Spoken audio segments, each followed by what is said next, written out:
मेरा मन। साल 1962 में प्रोफेसर फिल्म का ये गाना जिस वक्त रेडियो के जरिए देश के गांव-गांव तक लोगों को अपना दीवाना बना रहा था, लगभग उसी वक्त गुजरात के छोटे से कस्बे दीसा में शांतिलाल और शांताबेन अपने 4 बेटों के साथ परिवार में नए सदस्य के आगमन से दीवाने हुए जा रहे थे।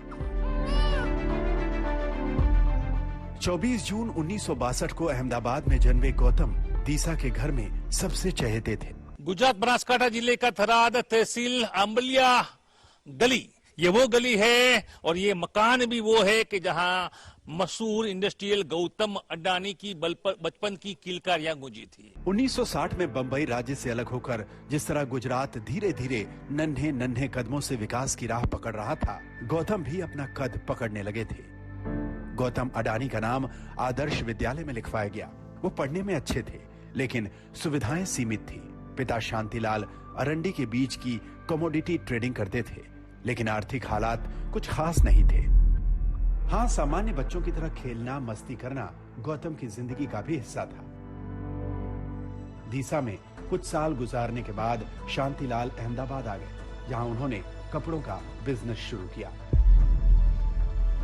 गौतम अडानी का एडमिशन सीएन विद्यालय में करवाया गया, जो इलाके का प्रतिष्ठित स्कूल था। अहमदाबाद के पुराने इलाके में गौतम अडानी के पिता की दुकान के बोर्ड को भले ही अब जंग लग चुकी हो, लेकिन यहाँ के लोग बताते हैं कि एक जमाने में गौतम अडानी भी कभी साइकिल तो कभी स्कूटर से कपड़े बेचा करते थे। 1977 में एसएससी करने के बाद गौतम अडानी ने 11वीं में साइंस स्ट्रीम ली, लेकिन इसी दौरान उनके मामा ने उनके दिमाग में एक फितूर का बीज बो दिया। मामा ने उनसे कहा कि जीवन में कुछ करना हो तो आउट ऑफ द बॉक्स सोचो। गौतम के 2 बड़े भाई मनसुख और विनोद इंजीनियरिंग करने के बावजूद बिजनेस में जुट चुके थे, और गौतम अडानी को लगा कि जब बिजनेस ही करना है तो पढ़ाई में समय जाया क्यों करें। हालांकि आज वो पढ़ाई की अहमियत का जिक्र करने से नहीं चूकते। While my early experiences made me wise, I now realize that a formal education rapidly expands one's knowledge. અનુભવ માણસને સમજણ આપે છે, શિક્ષણ માણસને જ્ઞાન આપે છે. To acquire wisdom, one must experience, but to acquire knowledge, one must study. लेकिन उस वक्त गौतम अडानी के सिर पर कुछ अलग करने की धुन सवार थी। वो जेब में सिर्फ 100 रुपए लेकर गुजरात मेल से बॉम्बे के लिए रवाना हो गए।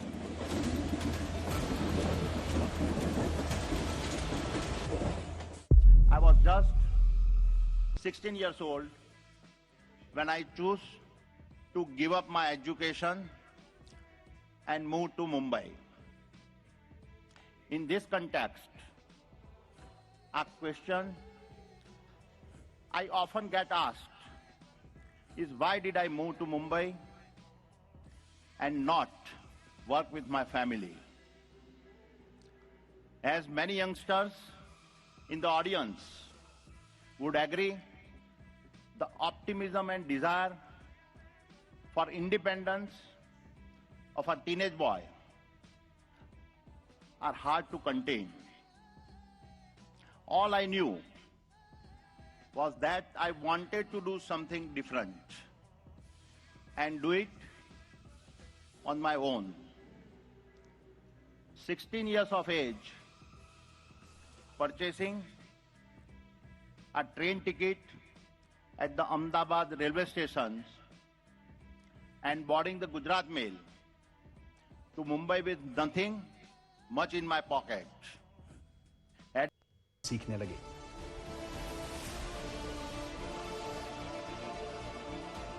I quickly picked up the business, and after working at Mahindra Brothers for about 3 years, I left to start my own brokerage in a diamond trading at a Jhaveri Bazaar. इस दौरान गौतम अडानी ने एक बार फिर साउथ मुंबई कॉलेज में दाखिला लिया। College और company का दफ्तर पास था, लेकिन क्लास में गैर मौजूदगी और पढ़ाई का दबाव गौतम को परेशान करने लगा। वो कई बार मुंबई की लोकल ट्रेन में ही सो जाते और जब स्टेशन निकल जाता तब उनकी आंख खुलती। गौतम अडानी ने तय किया कि अब वो सिर्फ धंधे पर ही ध्यान लगाएंगे। મને બરાબર યાદ છે મારી પહેલી કમાણી. I still recall the day I did my first trade with a Japanese buyer. I made a commission of rupees 10,000. ખિસ્સામાં ભલે કંઈ ના હોય, મનમાં સાહસ અને આત્મવિશ્વાસ હોવો જોઈએ. અને આત્મવિશ્વાસ શેમાં? પોતાની ક્રિએટિવિટી અને કમિટમેન્ટમાં. હું આમાંથી એ શીખ્યો કે શૂન્યમાંથી સર્જન કેવી રીતે થાય. इन्हीं दिनों एक वाकये ने गौतम अडानी को बिजनेस का बड़ा सबक सिखाया। गौतम अडानी ने एक हीरा कारोबारी से एक सौदा कर लिया, जुबानी। इसके बाद वो छुट्टी पर चले गए। बैलेंस शीट में 1.5 लाख रुपए की गड़बड़ी दिख रही थी। गौतम लौटे तो उन्होंने सौदे की जानकारी भाई को दी, लेकिन तब तक जिस कारोबारी से सौदा किया था वो लापता हो गया था। वो फोन भी नहीं उठा रहा था। तब दोनों भाइयों ने एक प्लान बनाया। वो दूध वाले के साथ सुबह सुबह उस कारोबारी के घर जा पहुंचे और आखिरकार उस कारोबारी से मिलकर मामला सुलटाया। तब गौतम अडानी ने पहली बार बिजनेस की अनिश्चितता को महसूस किया। गौतम अपने चचेरे भाइयों गिरीश और प्रकाश के साथ डायमंड के बिजनेस में अच्छी कमाई करने लगे थे। फिर कहानी में नया मोड़ आता है। Just as I was turning 19 and settling down in Mumbai, my life took another interesting turn. I was called back by my elder brother Masuk Bhai to help him run a small-scale PVC film factory which we had acquired at Ahmedabad. We used to procure imported raw materials. It was a tough business. In those days, PVC film manufacturing faced great scarcity of raw materials, given all the import restrictions. एक बार तो मैंने commitment कर दी, उसके बाद तो मैं खुद की भी नहीं सुनता। ये भले वांटेड फिल्म का डायलॉग है, लेकिन गौतम अडानी के पिता के मुताबिक ये गौतम का भी मूल मंत्र रहा है। गौतम अडानी की बायोग्राफी में जिक्र है कि जब वो प्लास्टिक रॉ मटेरियल के कारोबार में थे, तब उनके कई खरीदार उनके पिता के पास पहुंचते थे कि कहीं दाम बढ़े तो गौतम पुराने सौदे का सम्मान करें, न कि नए दाम पर उन्हें माल बेचे। तब उनके पिता गुजराती में कहते, चिंता ना करता गौतम माल आपसे, यानी चिंता मत कीजिए, गौतम ने कहा है तो आपको माल उसी दाम पर मिलेगा। गौतम अडानी के भाई मनसुख अडानी ने पीवीसी की फैक्ट्री सेवंतीलाल नाम के बिजनेसमैन से माल समेत खरीदी थी। उन सामानों में एक मारुति कार भी थी, लेकिन गौतम अडानी अहमदाबाद की सड़कों पर अपने ग्रे रंग के बजाज स्कूटर पर ही चलना पसंद करते थे। गौतम अडानी के सपने नए सिरे से हवा से बात करने लगे थे। आज तक ब्यूरो।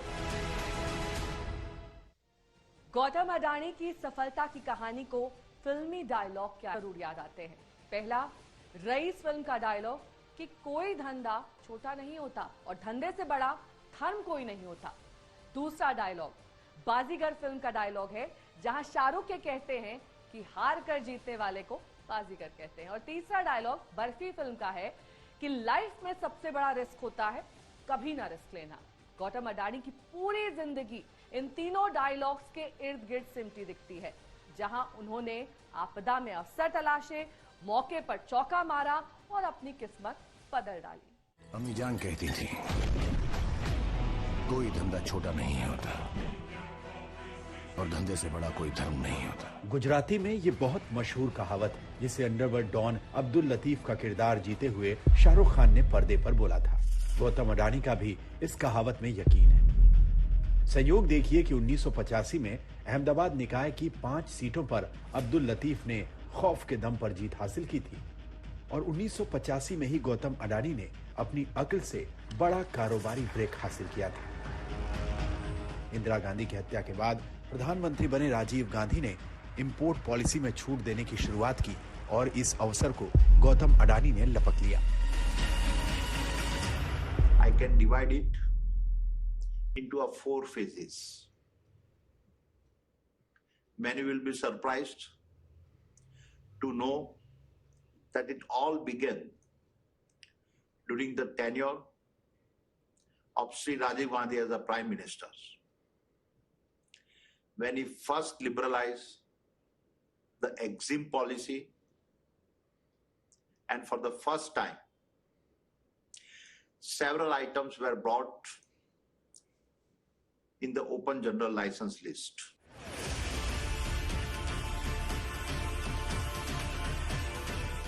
उन्नीस में देश ने उदारीकरण की राह पर कदम रखा। पीवी नरसिम्हा राव की सरकार ने उदारीकरण की शुरुआत कर नीतियों को और लचीला बनाया। गौतम अडानी ने फिर मौके पर चौका मारा। The second big push I got was in 1991, when the duo of Prime Minister Narsih Rao ji and the Finance Minister Dr. Manmohan Singh ji initiated sweeping economic reforms. Just like many other entrepreneurs, I too was a beneficiary of those reforms. लेकिन सही मायने में गौतम अडानी के कारोबारी साम्राज्य बनने की शुरुआत हुई 1995 में, जब उनकी कंपनी को मुंद्रा पोर्ट के संचालन का जिम्मा मिला। हालांकि इसकी कहानी थोड़ी और पहले से शुरू होती है। दरअसल मुंद्रा पोर्ट के पास 1991-92 में चिमन भाई पटेल सरकार ने 3000 एकड़ तटीय भूमि कारगिल नाम की कंपनी और अडानी को नमक उत्पादन के लिए दी थी। लेकिन तब प्रख्यात समाजवादी नेता जॉर्ज फर्नांडिस और अन्य लोगों के विरोध के बाद कारगिल कंपनी के पीछे हटने से ये योजना विफल हो गई। उदारीकरण की शुरुआत हो चुकी थी। कारोबार को आसान बनाने के लिए गुजरात सरकार ने निजी कंपनियों को बंदरगाह आवंटित करने का फैसला किया। इसमें 10 बंदरगाहों की प्रारंभिक सूची तैयार की गई थी, जिसमें एक मुंद्रा भी था।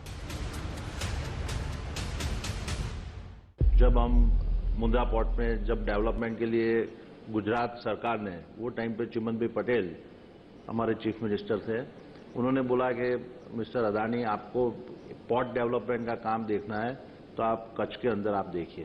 तो पहला हमको डायरेक्शन गुजरात गवर्नमेंट में जब चिमन भाई पटेल थे तब हम वहां गए थे।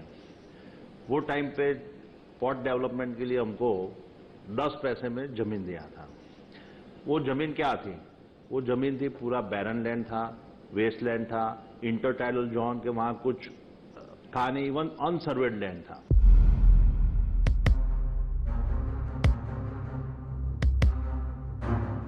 गौतम अडानी कभी पोर्ट पर अपने माल की लोडिंग और अनलोडिंग में लगने वाले समय से बहुत खफा रहा करते थे, क्योंकि इस वजह से उन्हें हर साल 10 से 12 करोड़ का नुकसान होता था। यूं तो गौतम अडानी स्कूल में थे, तब उन्हें एक बार कांदला पोर्ट दिखाने ले जाया गया था। वो उस बड़े पोर्ट को देखकर हैरान थे और तब से पोर्ट के बिजनेस में कुछ करना चाहते थे। मुंद्रा पोर्ट के जरिए मौका मिला तो उन्होंने झंडे गाड़ दिए।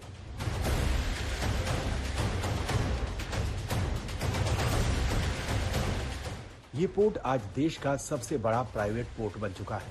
आज मुंद्रा पोर्ट के पास 2 दर्जन से ज्यादा वेयरहाउस है। इस पोर्ट के पास आज अपनी रेलवे लाइन, एयरपोर्ट, पाइपलाइन और सड़क मार्ग है। मुंद्रा पोर्ट पर हर साल 10 करोड़ टन माल उतरता है। यहाँ की एडवांस और सिस्टमेटिक टेक्निक इसे दूसरे बंदरगाहों से अलग बनाती है। पिछले साल जनवरी में गुजरात के मुंद्रा पोर्ट ने उस समय इतिहास रच दिया जब दुनिया के सबसे बड़े कंटेनर पोर्ट एपीएल रेफल्स ने इसी पोर्ट पर लंगर डाला था। आज अडानी के पास कई पोर्ट है, लेकिन मुंद्रा पोर्ट के मिलने से पहले अडानी की कहानी में एक सक्सेस चैप्टर और लिखा गया था। जब 1994 में वो अपनी कंपनी का आईपीओ लाए। अडानी एक्सपोर्ट्स का आईपीओ 14 गुना ज्यादा कीमत पर खरीदा गया।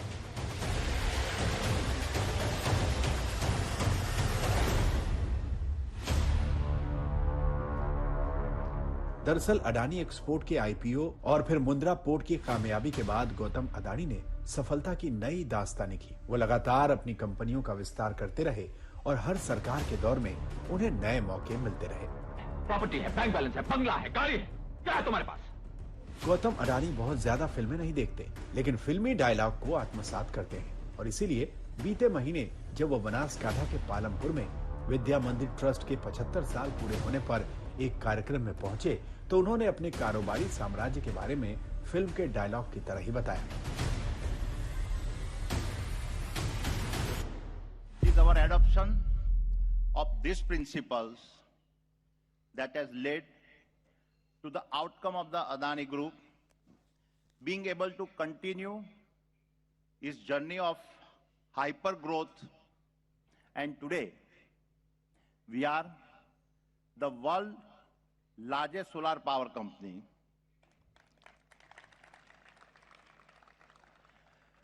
We will be the world's largest renewable company by 2030. We are the largest airport operator in India with a 25% of passengers traffic and a 40% of air cargo. We are the largest ports and logistics company in India with a 30% of our national market share.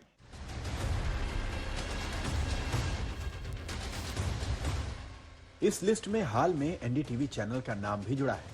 Gautam Adani को नरेंद्र मोदी का करीबी माना जाता है, लेकिन वो मोदी की नजदीकियों से लाभ मिलने की बात को खारिज करते हैं। Mr. Modi and myself both are coming from state of Gujarat, and that makes me the easy target of such baseless allegations. Gautam Adani के नरेंद्र मोदी से खास संबंधों के आरोप अपनी जगह हैं, लेकिन सच यही है कि अडानी का कारोबार उन राज्यों में भी फल फूल रहा है जहां गैर बीजेपी सरकारें हैं। गौतम अडानी अब ऐसे कारोबारी हैं जिनके निवेश की हर राज्य को जरूरत है। आज तक ब्यूरो। गौतम अडानी की कहानी कई मिथकों के दरकने की कहानी भी है। मसलन बड़ा बनने के लिए बड़े कॉलेज से डिग्री चाहिए, या बड़ा कारोबार चलाने के लिए अच्छी इंग्लिश आनी चाहिए, या बिजनेस का विस्तार करना है तो पार्टी में जाइए ताकि नेटवर्किंग हो सके। गौतम अडानी 1978 में 100 रुपए जेब में लेकर अहमदाबाद से मुंबई के सफर पर निकले थे और जब लौटे तो अपनी जिंदगी का ख्वाब बन चुके थे। इसके बाद उन्होंने कभी पीछे मुड़कर नहीं देखा। वो उस जमाने में स्कूटर से दूरी नापा करते थे, लेकिन आज उनके पास फरारी का बेड़ा, हेलीकॉप्टर, बीच क्राफ्ट प्लेन सब कुछ है। वो आज हिंदुस्तान में अमेरिका का सबसे बड़ा चेहरा है।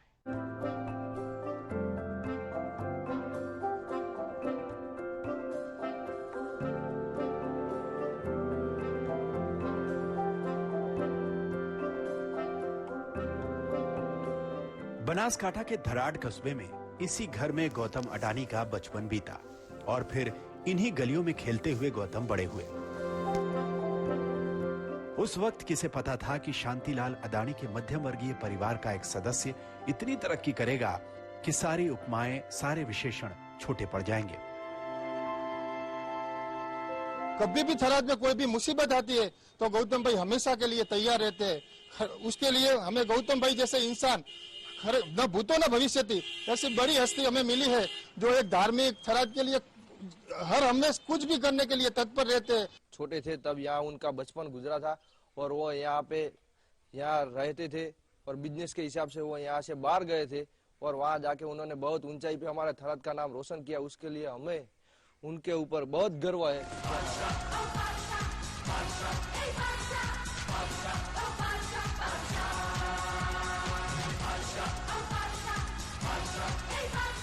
गौतम अडानी धराड़ से अहमदाबाद और मुंबई होते हुए एक अंतर्राष्ट्रीय कारोबारी बन चुके हैं, लेकिन धराड़ से उनका नाता नहीं टूटा है। इनके पिताजी यहाँ से थराद से गए तब यहाँ बहुत छोटी उम्र से उन्होंने थराद छोड़ा था, मगर इनका जन्मभूमि है वो थराद है। वो हमारे लिए एक और दुनिया का सबसे बड़ा आदमी जिसको कहा जाता है, वो हम गर्व ले सकते हैं कि वो हमारे थराद की मिट्टी से जन्मा हुआ आदमी है। इसलिए हमें थराद की, हमारे पूरे इलाके की जनता के लिए गर्व है। गौतम भी बहुत अच्छे इंसान है। थराद उनकी वतन की जब भी बात आती है तो उन्होंने हमेशा थराद की चिंता की है। गौतम अडानी कुछ साल पहले बेटे बहू के साथ अपने पुश्तैनी घर आए थे। इस घर में एक फानूस था। उनकी बहू ने जब इसके बारे में पूछा तो गौतम अडानी ने बताया कि उनके बचपन में यहाँ बिजली नहीं थी और उनके दादा उस फानूस का इस्तेमाल रोशनी के लिए किया करते थे। बहू को तो वो फानूस इतना पसंद आया कि वो उसे अपने साथ ले गई।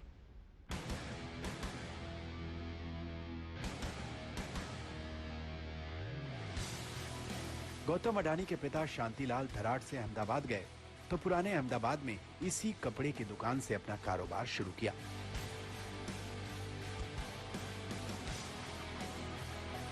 लेकिन पिता से अलग गौतम के अपने सपने थे और इन सपनों के पंख पर सवार होकर गौतम अडानी ने अपना साम्राज्य बनाया।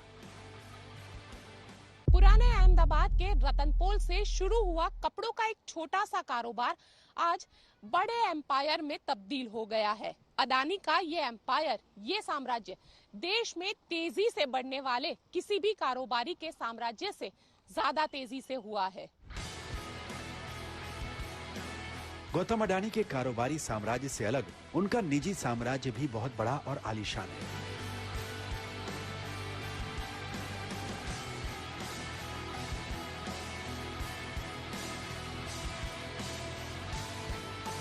गौतम अडानी ने 2020 में लुटियंस दिल्ली में 3.4 एकड़ का एक बंगला खरीदा जिसकी कीमत 400 करोड़ रुपए से ज्यादा है। अहमदाबाद में उनके पास 2 बड़े घर हैं। एक बहुत पुरानी प्रॉपर्टी कर्णावती क्लब के पीछे मकदमपुरा में है जहां वो अभी रहते हैं, जबकि पुराने अहमदाबाद में उनका एक घर है जहां उन्होंने कई साल बिताए हैं। गौतम अडानी के पास कई कार और प्राइवेट जेट्स हैं। वो BMW 7 series, limousine, Rolls Royce ghost, red Ferrari California के मालिक हैं। इतना ही नहीं, उनके पास कई जेट विमान भी हैं। एयरक्राफ्ट में 2009 Bombardier challenger 605, 2013 Embraer legacy 650, hawker 850 XP और अगस्ता वेस्टलैंड AW139 हेलीकॉप्टर शामिल हैं। अडानी ज्यादातर सफर अपने प्राइवेट जेट्स में ही करते हैं। मीडिया रिपोर्ट्स के मुताबिक उनके पास जो सबसे सस्ता प्राइवेट जेट है उसकी भी भारत में कीमत करीब 15.2 करोड़ रुपए है।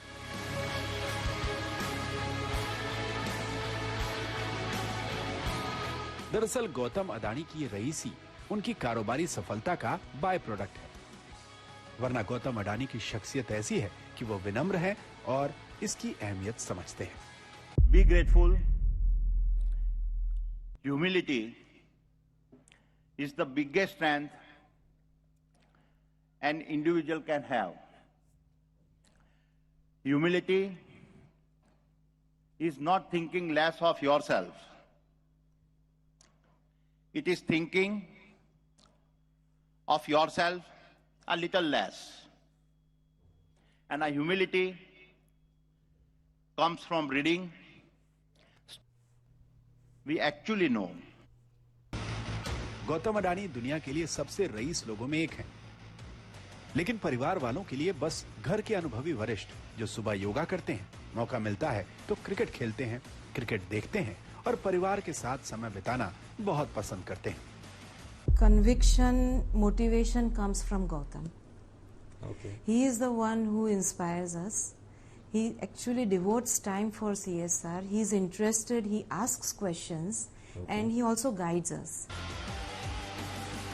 गौतम अडानी की निजी कहानी में अब आर्थिक तंगी जैसे जुमले नहीं हैं, लेकिन उन्होंने आर्थिक तंगी देखी है, इसीलिए वो पैसे की कीमत जानते हैं। आज तक ब्यूरो। गौतम अडानी की शादी की कहानी भी बेहद दिलचस्प है। जिस वक्त उनकी शादी हुई उनकी उम्र महज 24 साल भी नहीं थी। उनकी पत्नी प्रीति डेंटिस्ट बनने के लिए पढ़ाई कर रही थी जब उनके पिता ने उनसे गौतम अडानी से मुलाकात के लिए कहा। प्रीति ने पहले तो प्रस्ताव ठुकरा दिया क्योंकि उनकी इच्छा किसी बहुत पढ़े लिखे व्यक्ति को जीवन साथी बनाने की थी, लेकिन उन्हें क्या मालूम था कि अपने अनुभवों की किताब पढ़ पढ़कर गौतम अडानी जिंदगी के स्कूल के हेडमास्टर बन चुके हैं। गौतम और प्रीति ने अरेंज मैरिज की और दोनों ऐसे हमसफर साबित हुए कि जब मुश्किल वक्त आया साथ खड़े दिखाई दिए। गौतम अडानी की ये तस्वीर उन दिनों की है जब वो शादी की योजना बना रहे थे। उनकी पत्नी प्रीति को उनकी ये तस्वीर बहुत पसंद है। इतना ही नहीं, गौतम अडानी के 60वें जन्मदिन पर प्रीति अडानी ने उन्हें ट्विटर पर पुरानी यादों का जिक्र करते हुए विश किया तो ये तस्वीर भी पोस्ट की। लेकिन दिलचस्प है कि जिस वक्त प्रीति को गौतम से शादी के बाबत उनके पिता ने बताया था तो उन्हें यह प्रस्ताव पसंद नहीं आया था। प्रीति उस वक्त डेंटिस्ट की पढ़ाई कर रही थी, जबकि गौतम अडानी कारोबार बढ़ाने में जुटे थे, लेकिन ग्रेजुएशन भी नहीं कर पाए थे। हाँ, प्रीति के पिता सेवंती लाल को उन पर भरोसा था क्योंकि वो पीवीसी की अपनी फैक्ट्री अडानी भाइयों को बेचने के बाद से उनके मेंटोर भी थे। पिता के कहने पर प्रीति ने गौतम से मुलाकात की और गौतम का शांत मगर मुस्कुराता चेहरा उन्हें जम गया। 1 मई 1986 को शादी हो गई। इस शादी के फौरन बाद प्रीति ने अडानी फाउंडेशन की स्थापना की। गौतम अडानी भी फाउंडेशन के विस्तार और सामाजिक कार्यों में उसकी सहभागिता से अब बेहद खुश हैं। I was given 2 options. या तो मैं मेरा पर्सनल जो एम्बिशन है परस्यू करूँ डेंटिस्ट्री का, and I practice day in and day night. And the second option was an opportunity to start a foundation and and I felt that this was a bigger opportunity because I can serve so many people in this case and my contribution to the society would be immense. Gautam Adani के लिए पत्नी और कारोबार को समय देना आसान नहीं था। कई मौके ऐसे आए जब गौतम जरूरी कार्यक्रमों में नहीं पहुंच पाए। हाँ, इतना जरूर था कि गौतम घर आने के बाद अपने बिजनेस की समस्याओं को बाहर छोड़कर आते थे। उन्होंने बहुत स्ट्रगल करके अभी आज जहाँ पहुँचे हैं, उसमें बहुत सारी सैक्रिफाइसेस हुए हैं, काफ़ी चीज़ें उन्होंने खुशियाँ we have not celebrated many birthdays or anniversaries together and so this road to success is generally not always so easy.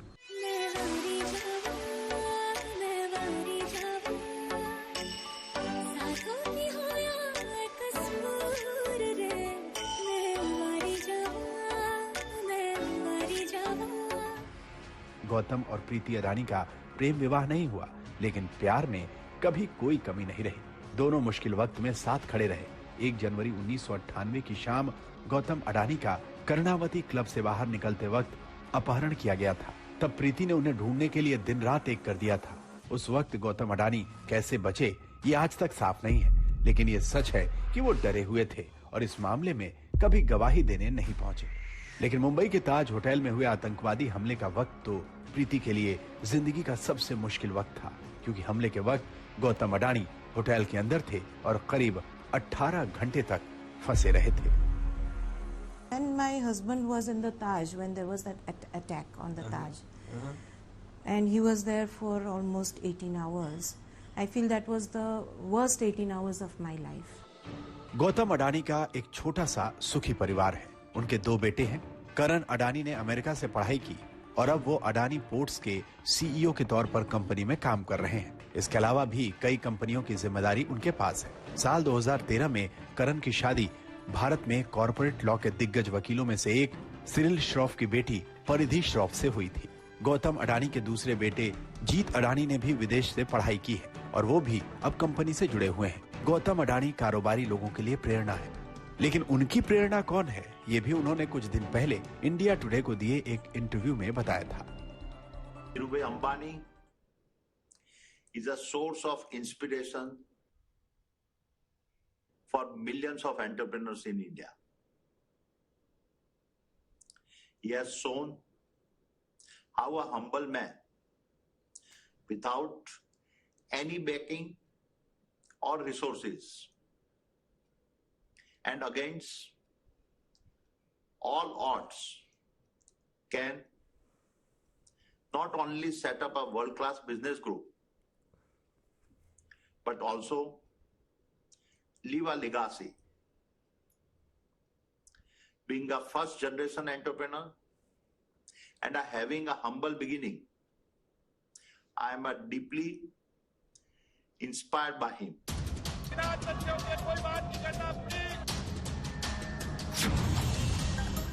फिलहाल गौतम अडानी का परिवार मुश्किलों में है, क्योंकि आरोपों की लंबी फहरिस्त पूरे परिवार पर है।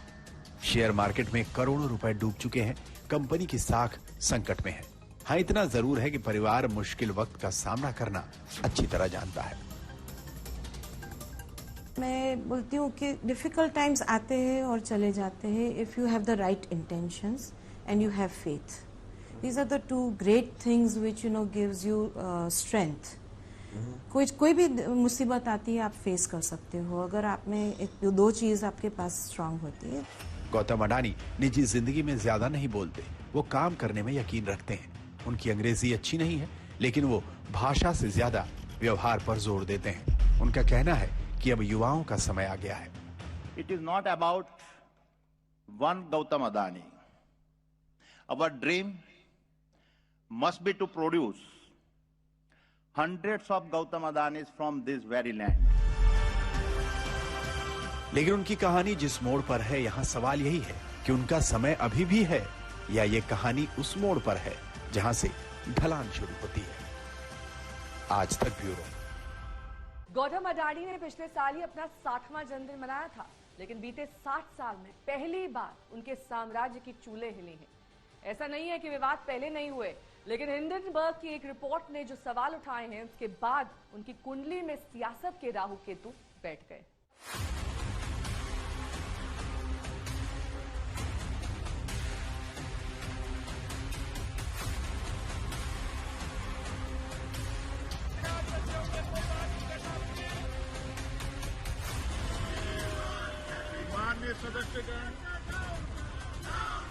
सेबी है, आरबीआई है, उससे कहीं पे चूक हुई है। हम चाह रहे हैं कि एक जॉइंट पार्लियामेंट्री कमेटी का गठन हो। ये भारत के प्रधानमंत्री नरेंद्र मोदी का भ्रष्टाचार। गौतम अडानी की कहानी में ये वो नाटकीय मोड़ है जिसकी कल्पना भी उन्होंने कभी नहीं की होगी। सिर्फ 10 दिन के अंदर उनकी संपत्ति करीब 50 अरब डॉलर घट गई। ये रकम कितनी बड़ी है इसका अंदाजा इस बात से लगाया जा सकता है कि एलन मस्क ने ट्विटर का सौदा 44 अरब डॉलर में किया था। और पिछले साल संयुक्त राष्ट्र ने कहा था कि करीब 70 देशों में दुनिया के सबसे कमजोर वर्ग के करीब 30 करोड़ लोगों का जीवन संवारने के लिए 51 अरब डॉलर की जरूरत होगी। लेकिन गौतम अडानी का क्या प्लान था, ये उन्हें मालूम है। अलबत्ता उनकी कहानी का ट्रेजिक मूवमेंट यही है कि दौलत तेजी से गिर गई है।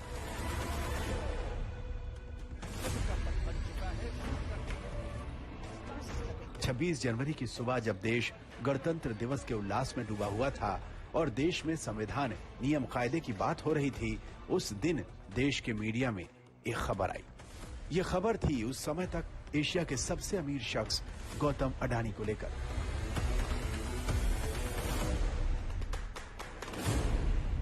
अमेरिका की एक वित्तीय शोध कंपनी हिंडनबर्ग रिसर्च ने आरोप लगाया था कि अडानी समूह खुल्लम खुल्ला शेयरों में गड़बड़ी और लेखा धोखाधड़ी में शामिल है।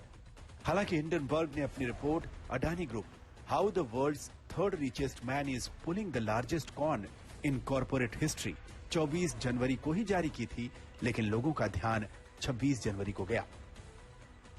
अखबार में खबर छपने के बाद 26 जनवरी को अडानी ने हिंडनबर्ग की रिपोर्ट को सिरे से खारिज कर दिया था। लेकिन जब 27 जनवरी को शेयर बाजार खुले तो अडानी ग्रुप को जमकर नुकसान हुआ।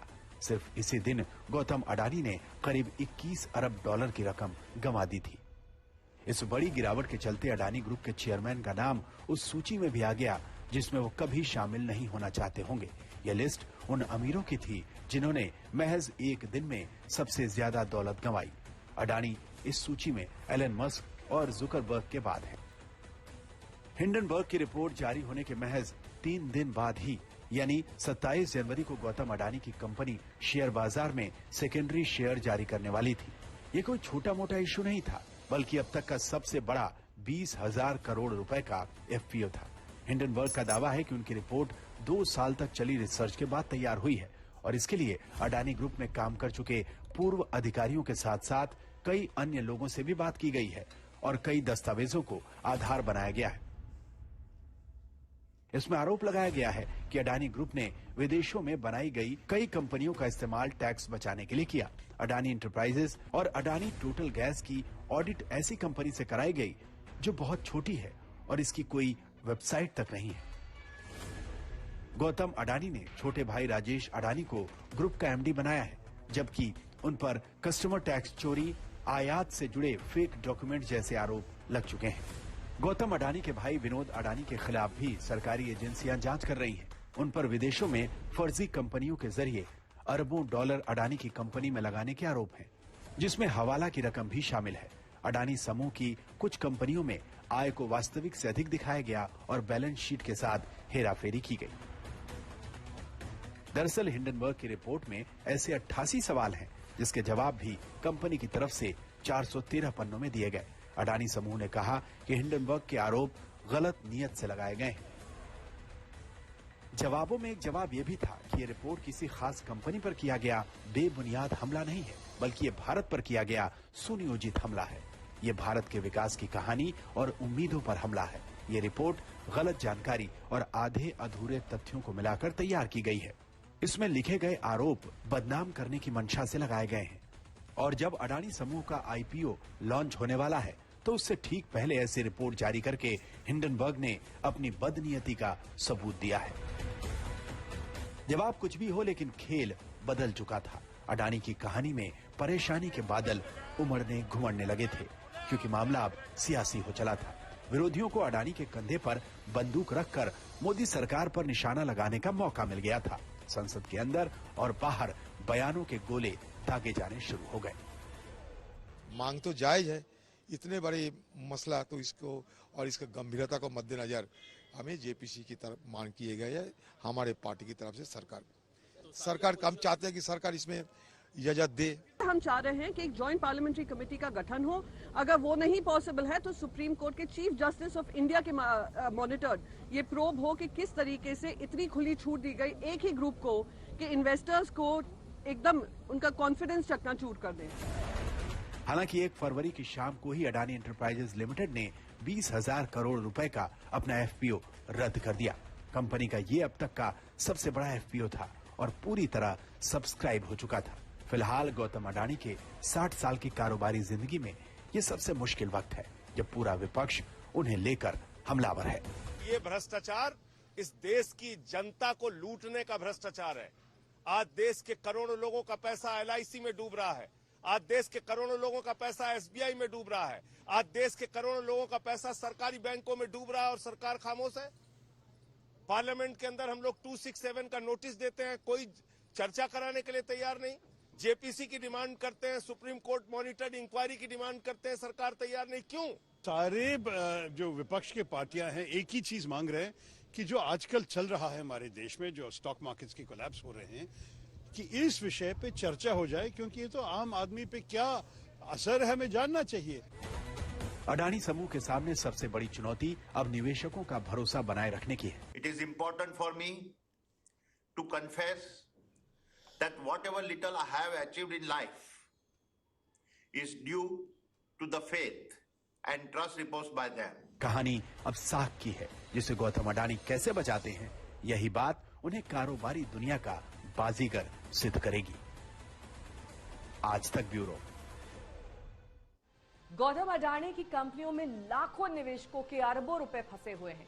ऐसे में सवाल निवेशकों का भी है कि क्या वो अडानी पर विश्वास कर कंपनी में पैसा लगाए रखते हैं या पैसा निकालते हैं।